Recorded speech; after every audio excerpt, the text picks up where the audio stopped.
أعوذ بالله من الشيطان الرجيم. بسم الله الرحمن الرحيم. إن الذين آمنوا وعملوا الصالحات لهم جنات تجري من تحتها الأنهار خالدين فيها. إن الذين آمنوا وعملوا الصالحات لهم جنات تجري من تحتها الأنهار ذلك الفوز الكبير. إن بطش ربك لشديد إنه هو يبدئ ويعيد وهو الغفور الودود ذو العرش المجيد فعال لما يريد. هل أتاك حديث الجنود فرعون وثمود بل الذين كفروا في تكذيب والله من ورائهم محيط. بل هو قرآن مجيد في لوح محفوظ. إن الحمد لله نحمده ونستعينه ونستغفره ونؤمن به ونتوكل عليه ونعوذ به من شرور أنفسنا ومن سيئات أعمالنا. من يهده الله فلا مضل له ومن يضلل فلا هادي له. وأشهد أن لا إله إلا الله وحده لا شريك له وأشهد أن محمدا عبده ورسوله. اللهم صل على محمد وعلى آل محمد كما صليت على إبراهيم وعلى آل إبراهيم إنك حميد مجيد. اللهم بارك على محمد وعلى آل محمد كما باركت على إبراهيم وعلى آل إبراهيم إنك حميد مجيد. سبحانك اللهم لا علم لنا إلا ما علمتنا إنك أنت العليم الحكيم. رب اشرح لي صدري ويسر لي أمري واحلل عقدة من لساني يفقهوا قولي. السلام عليكم ورحمة الله وبركاته. Alhamdulillah. Normally we're supposed to continue with the book of Hisnul Muslim. I think we are going to keep on reviewing the book of Hadith until we get to the end. Then we can continue start this with what? The small book of Adhkar. Yesterday we stopped at the what? Hadith number 2. We explained how important the beginning of the Hadith, the first one, important the intentions are in our actions, and also how Jibril alayhi salatu wassalam, he came to us. He came to Rasulullah sallallahu alayhi wasallam while the Sahaba, they were sitting around him, and then he came and asked Rasulullah sallallahu alayhi wasallam some few questions. Those questions we discuss about them.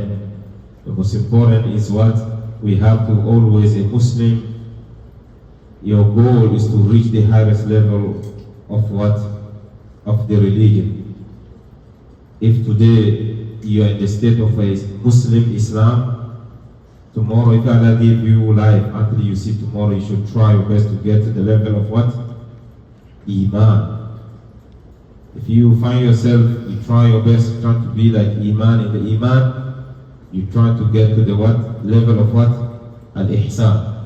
This is how Muslim always you have to feed your Iman and your belief, your taqwa towards Allah subhanahu wa ta'ala. You don't sit down like that. It has to be fed. You have to give it food. Your taqwa need food. The same way your body needs food when you are hungry. So we shouldn't only feed our physical body. That at the end will become, as I always call, carcass. It will become what? A carcass. That's the reason why we dig and we bury. Because if that is nothing, the body is nothing. The body that, people, when you look, The business that is working today is the business of what? Taking care of the body. Right? In the body that will just end in the what? In thing, on the earth. And the ball will eat. So people are taking care of something that will not have any value. But what is more important is for us to feed our what? Our soul. So we have to be aware of that.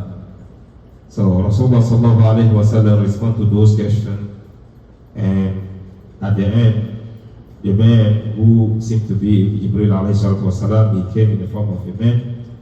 He asked Rasulullah sallallahu alayhi wa sallam regarding the Qiyamah, and at the end he has to ask him for the sign, certain sign of the Qiyamah, the last day. And we have spoken about it, and I think everyone has to find if we live in that moment or not. It is not me who will say that. Everyone has to find it, if we live in those moments or not. If you see a slave give birth to her own master, you have to work for These are one of the signs of what? End of life. And if you see people who used to be in the bush, they don't care about clothing, they don't care about sandals, they can walk from place to places long distance without sandals. They don't care about electricity. They live like the way they find themselves. If you see them, they are the one who become the most richest, wealthiest people, and even competing in building highest, highest towers. So you have to know that it is is among the sign of what? The end of life. And today I'm not going to say anything. And everybody has to find out if it is true or not. Rasulullah sallallahu alayhi wa sallam, that's how we know that he is what? He is a Rasulun min Allah. يَتْلُو صُحُفًا مُطَهَّرًا. So we will continue with the third hadith. The third hadith states, I should have this small book with me.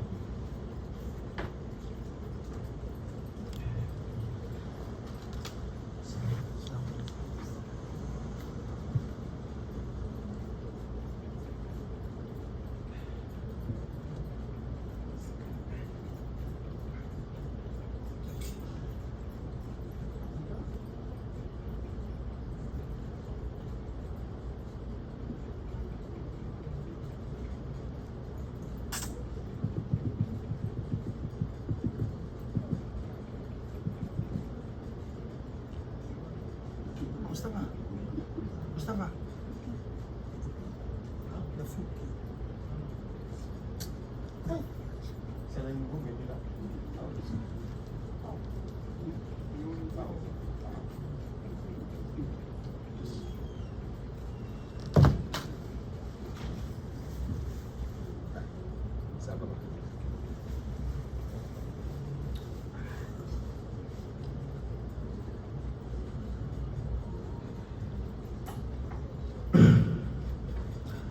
So if we go to the second hadith, the third hadith is just simple for us because it is the same thing we discussed the first part of what? The second hadith. The third hadith is the hadith from what? Ibn Umar radiallahu anhuma. Abdullah ibn Umar, Abi Abdul Rahman. He said that Rasulullah sallallahu say, telling us the 5 pillars of Islam. So we don't have to say a lot again about it. It's 5 pillars of Islam. Everybody has to always watch them. We shouldn't look down upon one and leave another one, or we take care of others and we leave them. But you have to work with the whole of Islam. You want to become Muslim, you have to accept it entirely, completely. You don't choose the one you want. As we always say, when we come to, especially when it comes to zakat, people don't want to pay their zakat. The day of Qiyamah, if people know how those who don't pay zakat, they will be punished. they will even be punished so miserably. May Allah protect us from that. Because zakat is not like the one you give, he's the one who's benefiting more. No, you the one who's benefiting more. Because the zakah, as we call, the word zakah, we know that when you call aflaha man zakaha, it's purification for you and for your wealth. The zakah, when you take it out, it purifies your money. So may Allah make it easy for us. And also Hajj. The youth don't want to go to Hajj, or sometimes even it's the older, the elders who are even discouraging the youth, okay, for going for the Hajj. Because if they know you are too young, it's too early for you. Or the youth themselves think, I've not even repent from my sin yet. So when are you going to repent from your sin? Do you owe your own life? Don't you look around? How many young people do you know who pass away? That's less than a week. We heard those we know. These are those you just know. People we know who pass away is more than 5, and all of them did not reach 40 yet. Did not reach 40. It's 22, 23, 30, 33. Yesterday we have that shock, news announcement that Brother Nuh, may Allah have mercy upon his soul, who passed away. He's young. I can say maybe I'm older than him or something like that. Yeah. So we have to be careful, the youth. If you have means to go for Hajj, don't delay it. People have delayed their Hajj. The moment the Hajj was so easy here, from here in the United States, with 3,000, 4,000, that time you can go for Hajj easily. People keep on delaying until Corona come and hit us. And the year of Corona, everybody cried. There wasn't, pilgrimage like that. After Corona, also the same thing. And now the Hajj becomes so expensive and so difficult. When I was traveling to, back there, last time, I met one of our young brothers. I was like, hey, where are you going at the airport? The same, he was going back home.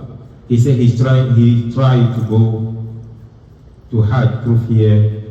He spent like 14,000 baht. They return his money. So he has to go from back home. And that's what happened. He made his Hajj. He tried and alhamdulillah, he went and come back. He lived now with us, he performed his Hajj. So we don't have any excuse. Especially us living here, and we work, we make money, we have to be careful. Hajj is mandatory. If you have means, you have to register and try to put it in your mind to do it. It's the 5 pillars of Islam. This is what, if one miss, it's like your Islam is not complete. Unless you don't have capability of doing it. I'm talking about when it comes to Hajj and Zakat.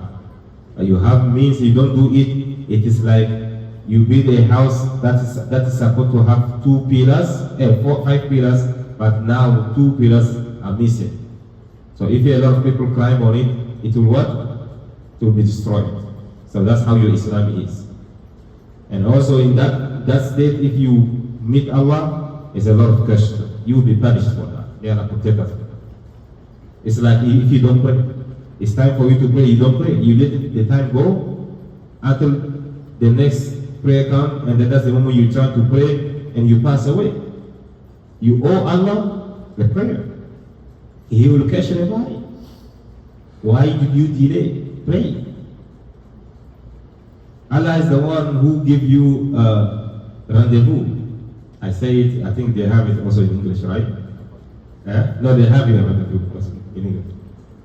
You have rendezvous also in English, right? Yes. Yes, perfect. That's the reason why I'm saying. They have rendezvous. So you have, Allah give you the rendezvous 5 times a day. Imagine the president, he told you, Sheikh Hamid, I want to see you 5 times in White House. Are you going to be busy with anything again? No. 5 times. I want to see you in the morning. I want to see you when it is 1 o'clock. I want to see you when it is 5 o'clock. I want to see you when it is 8 o'clock. I want to see you when it is 9 or 10 o'clock. So the one in the morning is what? 4:45.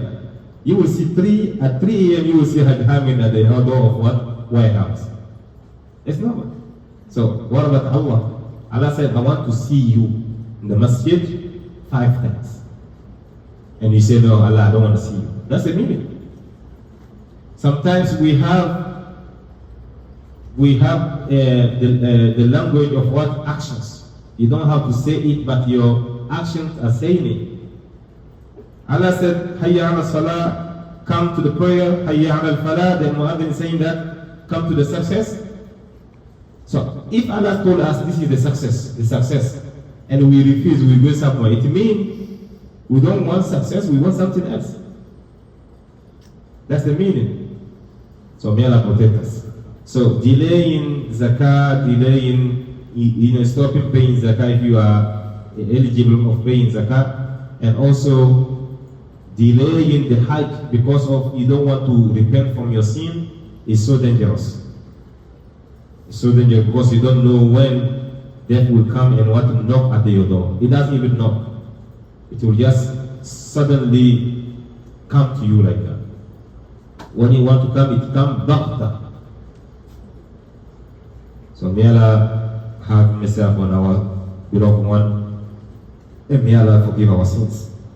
So the hadith number 3 is like that.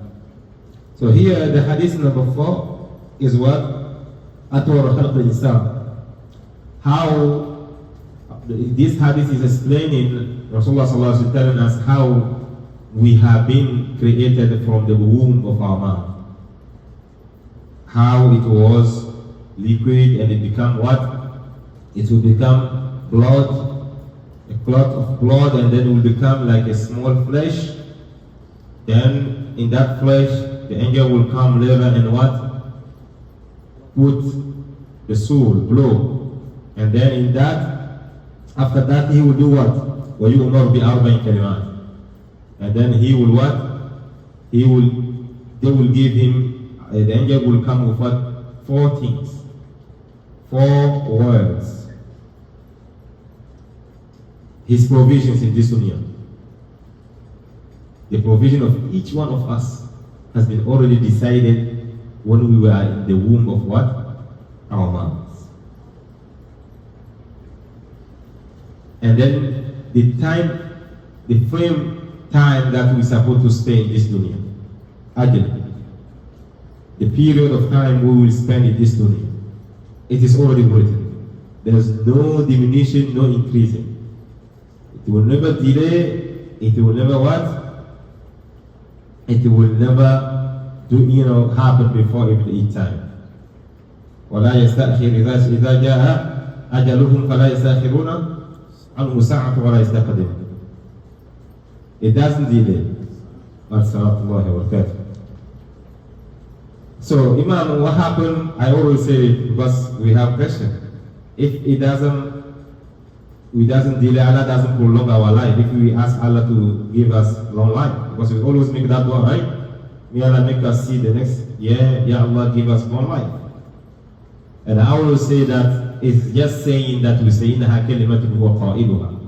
It's just we want to say we say it, but the reality is Rasulullah sallallahu alaihi wasallam himself, he heard his wife saying stuff like that. Ya Allah, give my husband Rasulullah sallallahu alaihi wasallam long life. Ya Allah, give my brother Muawiyah long life. Ya Allah, give. Then Rasulullah was passing by and then he heard all that. He said, Ramlatu, radiallahu anha, you are bringing fitna. Long life, no, it's already set. But ask for barakah. One day, a person has a very blessed life, they will live 40 years, but it will look like they have lived forever. Some people will live 100 years, but it look like they never even live. Sometimes even people wish they never even come to this good, right? Some people have lived long, but it look like they never even stay even 1 year. Others only spend maybe 40, 30 years, and it look like they have stayed forever. Rasulullah sallallahu alaihi wasallam himself. There's no way a person will walk out and will never mention the name of Rasulullah sallallahu alaihi wasallam. How many years have Rasulullah sallallahu alaihi wasallam? So we understand that it's the barakah that is more important. Imam Nawawee himself, he did not even reach the age of 40. But in every household you enter, you will, every Muslim, at least you will see a small book or a book of what? Imam Nawawee. Because I'm saying this because we have Riyadh al-Salihin, right? Riyadh al-Salihin, everybody has to have this. If he call it what? The garden of what? The righteous one. The garden, that's where you go and take your fruits. Because he collects hadith, the garden manners, how to pray, how to ahkamu janaiza, the fasting, good manners, the belief, he collected. So every Muslim should have that. And in every household, if there is a student of knowledge in Islam, you will see them with what? Arba'una Nawawee, 40 hadith. Because if you are a student of knowledge, at least you should have at least 40 hadith in your heart that you know. Because there is hadith, but the hadith is not that strong. Anyone who memorizes and tries to implement 40 hadith in his heart, the day of Qiyamah, the person will be resurrected among the scholars. Yes. You never heard about it? I thought I'll make that introduction when I start. I didn't say it? SubhanAllah. So you forgive me then. If you memorize 40 hadith, you'll be resurrected as what? A scholar. And of course, if you know 40 hadith, it's not an easy thing. There's a lot of Sahaba who don't even have 40 hadith. Remember that? You know, right? Today we have all those books. Don't think the Sahaba, they were perfect, they were the best one, but it's not like they have the whole hadith. They don't have. Some of them, they only maybe had only 4 from the Rasulullah sallallahu alaihi wasallam.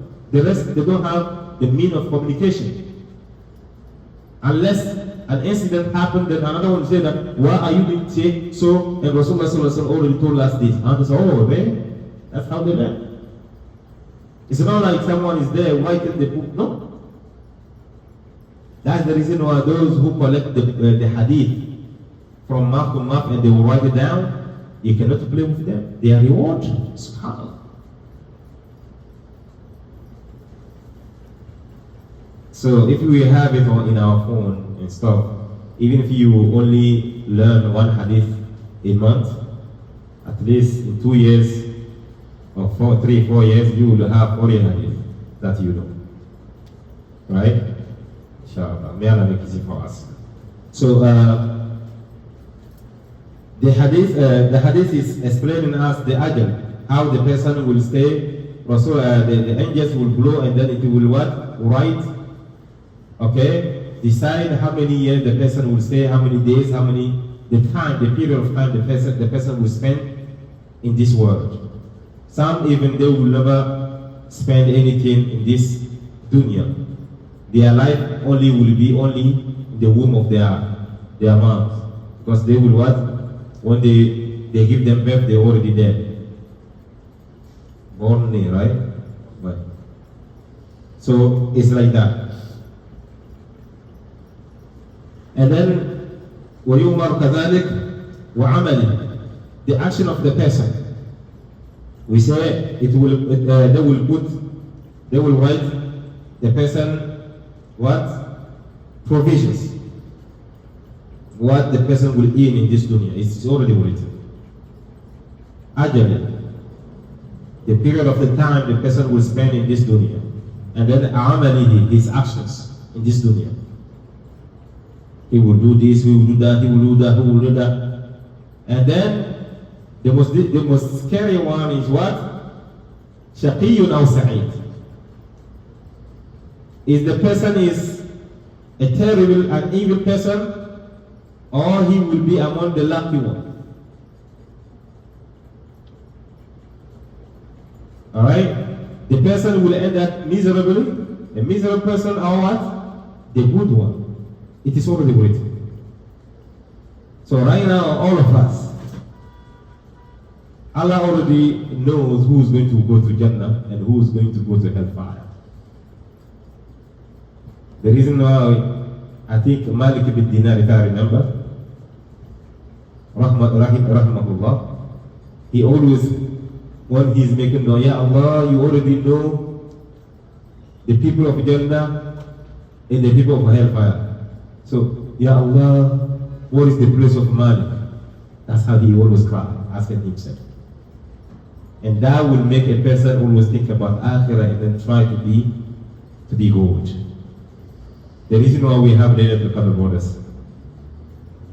Beside this, Allah gave us Laylatul Qadr. Because if Allah accepts your Laylatul Qadr, this is how the bad thing that is written in here will be turned to what? To good. That's the reason why we always tell people, it's not the 27 that is all Laylatul Qadr. No. You see people, oh, today is Laylatul Qadr, right? How you, as Muslim, you will ask this kind of question. It is hidden. They told you it is from the 21st all the way to the 30th, the last night of Ramadan. You have to seek for it. So I always, it's excitement when you enter in the field of what? Qadr, destiny, by so confusing, brothers. Because of that, the destiny Qadr, even the prophet, they even fought each other because of that. When I say fought, they go back and forth. Because even Musa alayhi salatu wasalam, he saw our father Adam, and he was like, hey, it's you. It's because of you we are suffering now. When Allah create you, He give you Jannah. Just stay in paradise, just only one tree, you cannot even hold yourself. How? Look at us, we suffered. Musa, we know Musa is he's always tough. So they were going back and forth, and then Adam was like, alayhi salatu wasalam, Ya Musa, are you going to challenge me about something that Allah already right? Years before even I was created. That's how Musa just becomes so quiet. So when it comes to the topic of what? Qadr, it's so confusing, and if you don't pay attention, and it's because of Qadr that a lot of people, scholars, they were misguided today. We have Qadariya, Jabariya, all that. So may Allah protect us. Don't go too deep, but to know that Allah make easy for you, you have choice also.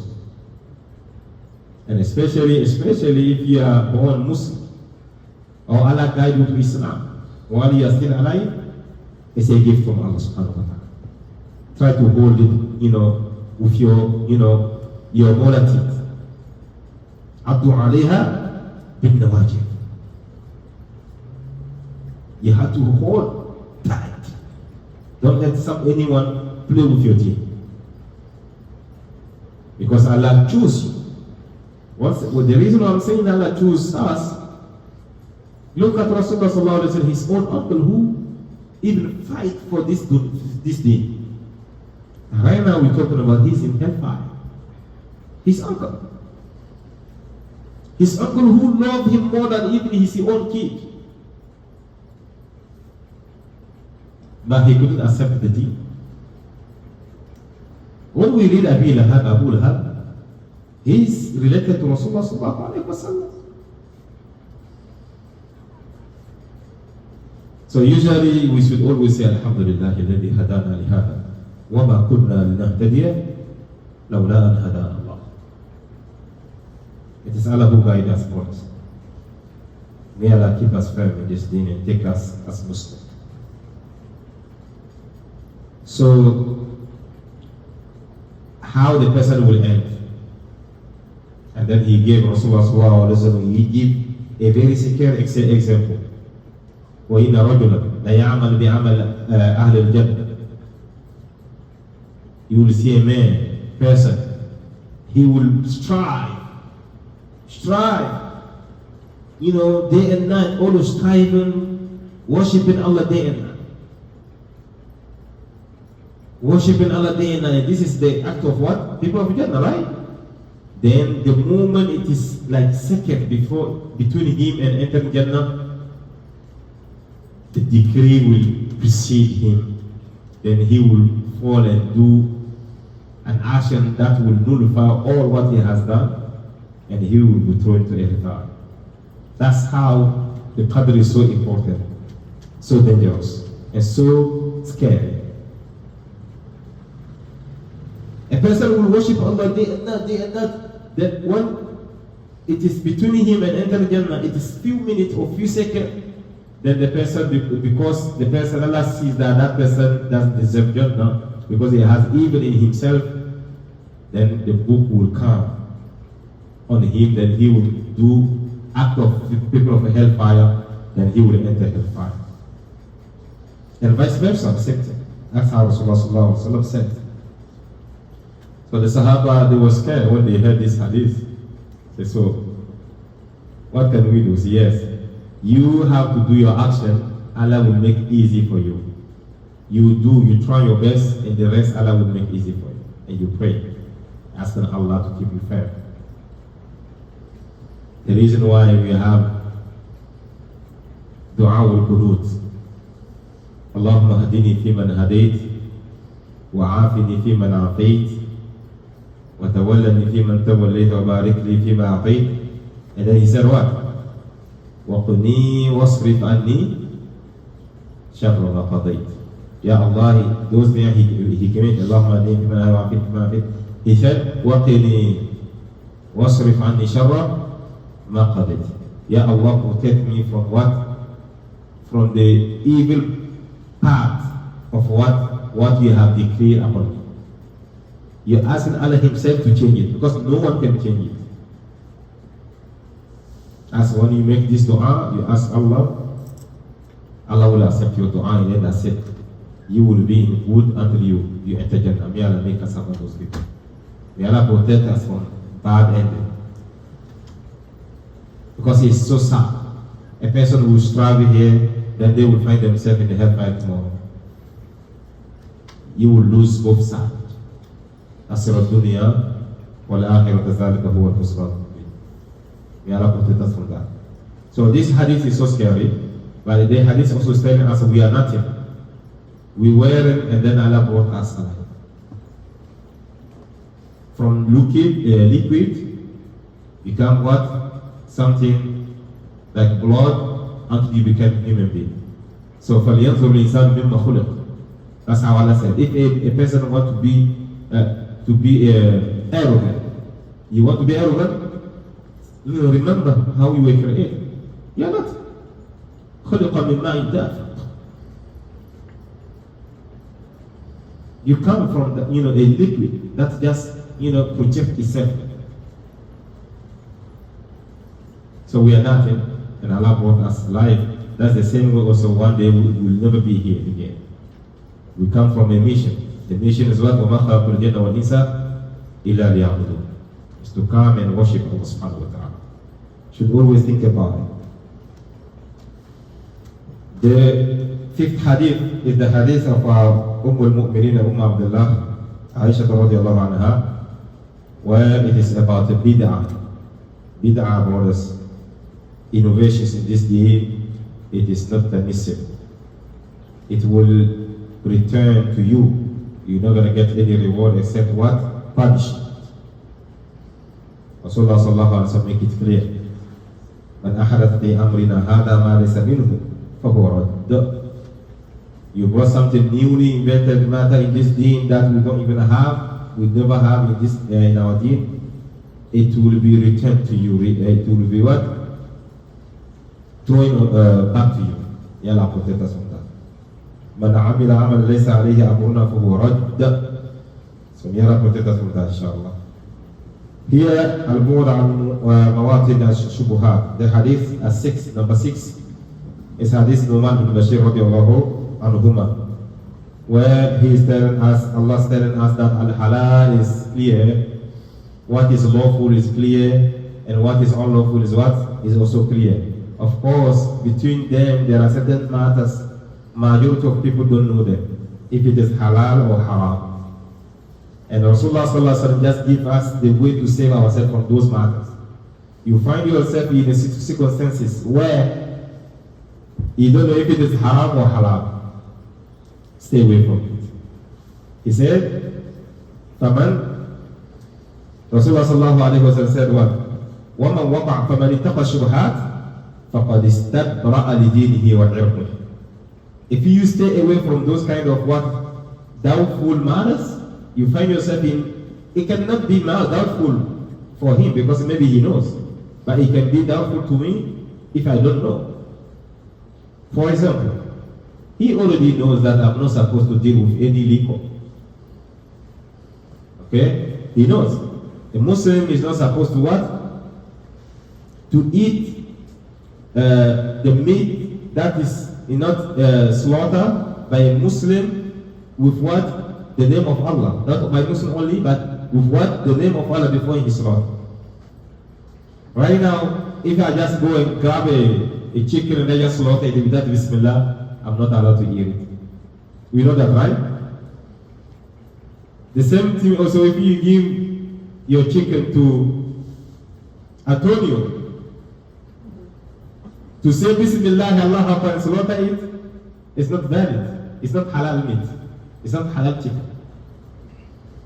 Because we have sometimes, the people who work, some of them, they are not Muslim. Then when you go to the poultry where the slaughterhouse, when you go there, you buy the chicken, then the brother from Spanish guy, he doesn't pray. He will tell you, halal, halal, yeah, halal. Then you say yes. If you don't pay attention, he will grab your chicken and then he himself will say, Bismillah. And then slaughter him. It's not halal, brother. So I am new in New York and I want to eat meat so badly. So I went to supermarket and I see this meat. Is it halal? Is it haram? The moment I just start being doubtful is going to stay away. It's not like I need that meat to survive. No. I don't need that meat to survive. There are fish over there. You don't need to slaughter. Right? We have fish. Go get fish is even more healthy. Right? So, some people say, no, you just grab and say Bismillah before you eat. Who told you that? They have those kind of saying, they say, or some scholars say that you can buy and when you want to eat, you say Bismillah. Where do you get that from? May Allah forgive us. So stay away from doubtful matters and you will save yourself, your honor and your deen. But وَمَنْ وَقَعَ فِي الشُّبْهَاتِ وَقَعَ فِي الْحَرَامِ. Majority of people who always play, they try to always do doubtful matters, they will always fall in what? In haram.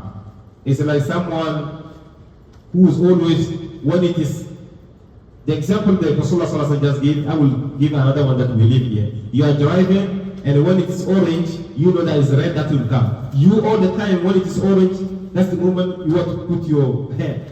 One day, the red light will catch you. You will fall in it.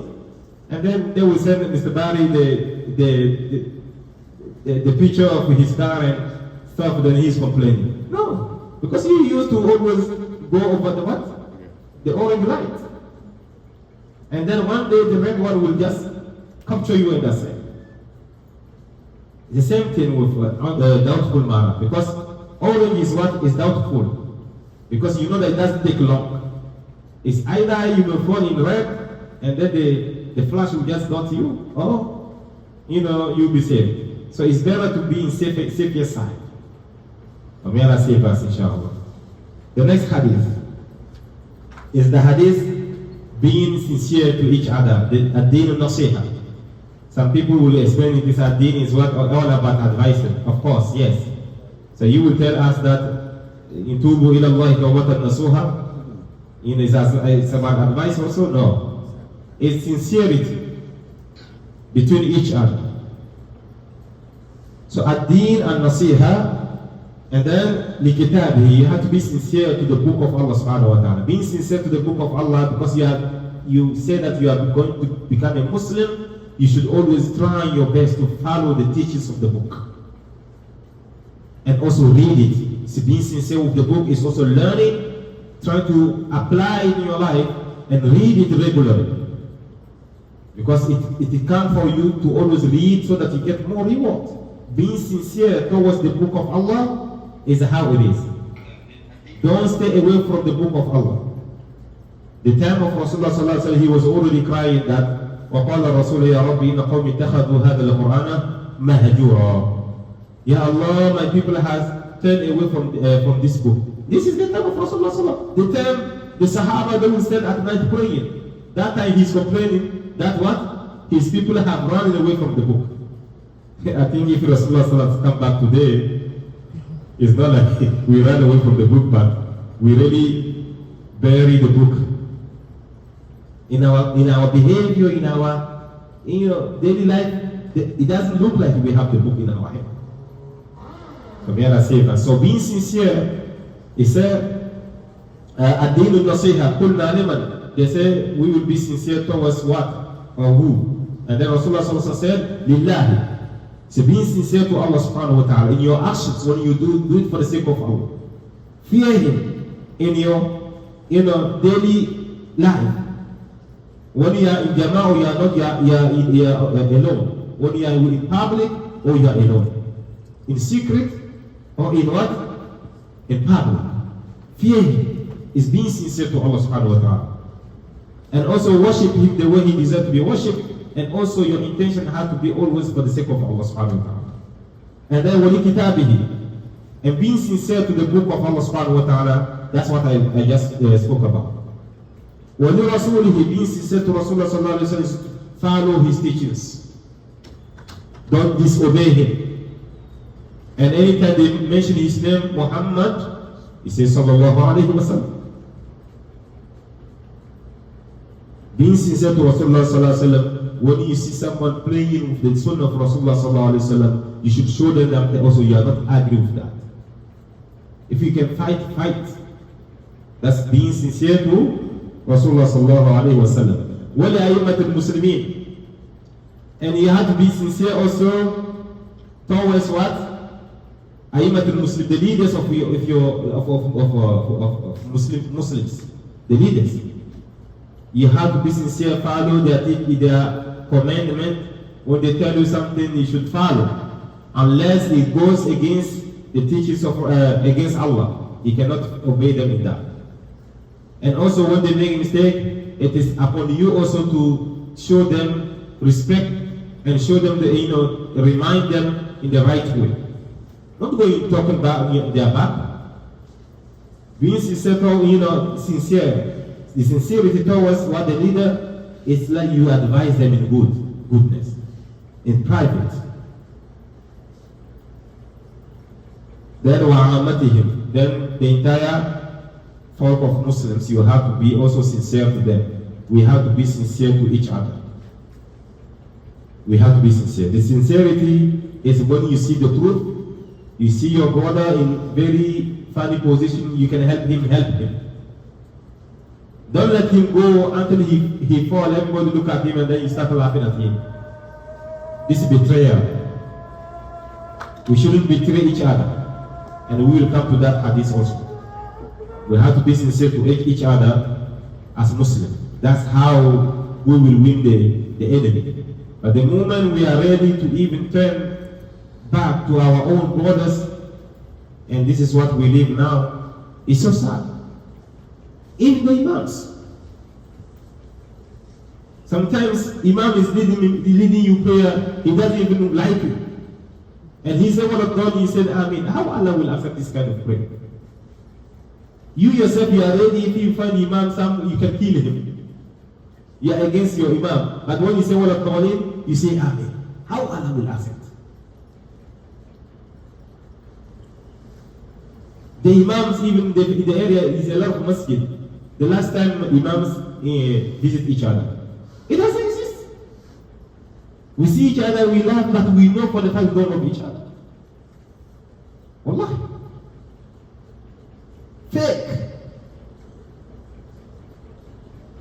What we show is not what we have in our heart. Majority of the time, I'm not saying all of us, but this is what we see. So may Allah change our situations and purify our heart. It doesn't kill us it doesn't really take us anything for being kind and good to each other and love each other for the sake of God. In fact, we will even gain more in this dunya the hereafter. May Allah give us good end. So this is the hadith number 7. Inshallah, we will continue with the rest of the hadith until we review all the hadith that we will try to find the right book to continue, inshallah. Subhanakallahumma bihamdika nashhadu an la ilaha illa anta astaghfiruka wa atubu ilayk. Assalamu alaikum wa rahmatullahi wa barakatuh. Number 7. Yeah, what was number 3 again? Number 3, hadith number 3 was Bunya Islam. Yes, hadith number 3 is the hadith Abdul Rahman, Abi Abdul Rahman, Abdullah ibn Umar radiallahu anhuma قال سمعت رسول الله صلى الله عليه وسلم يقول بني الإسلام على 5, like the pillars of Islam. That's number 3.